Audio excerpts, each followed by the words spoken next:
যদি আমার কাছে এরকম ট্রিপল বন্ড থাকে তার মানে আমি কিরকম বলছি, সেখানে হচ্ছে sp টাইপের অরবিটাল।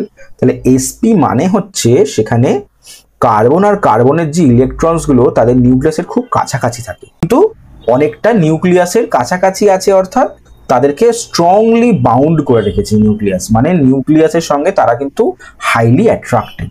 তাহলে হাইলি অ্যাট্রাক্ট করা মানে হচ্ছে সেখানে বন্ডের যে স্ট্রেংথটা কি হবে, বন্ডের শক্তিটা কি হবে, অনেক বেশি হবে, ভেরি হাই হবে।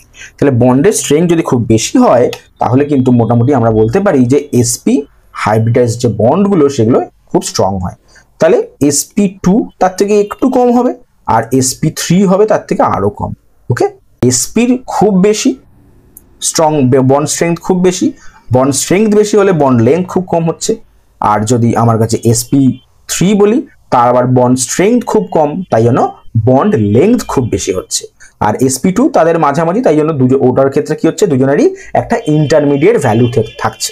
ওকে, ইলেকট্রোনেগেটিভিটি কি হয়, এটা দ্বারা খুবই প্রভাবিত হয়, কারণ কার্বন কার্বন ট্রিপল বন্ড সেখানে বন্ডের স্ট্রেংথটা এতটাই বেশি যে এর ইলেকট্রোনেগেটিভিটি কি হয়, ভেরি হাই হয়। তাহলে আমরা যদি ইলেকট্রোনেগেটিভিটি অর্ডারটা বলি কি হবে বলতো, কার্বন কার্বন ট্রিপল বন্ড সবচেয়ে বেশি, তারপর ডাবল বন্ড, তারপরে আবার কার্বন হাইড্রোজেন সবচেয়ে কম। Electronegativity order, bond strength order কি হবে, সেম হবে। বন্ড লেংথ অর্ডার কি হবে, পুরো উল্টো হবে, কারণ দৈর্ঘ্য যার, স্ট্রেংথ যার বেশি, দৈর্ঘ্য তার কম হয়। তাহলে কি হবে, সি ট্রিপল বন্ড সি সবচেয়ে ছোট, তারপর সি ডাবল বন্ড সি, তারপর সি সিঙ্গেল বন্ড সি।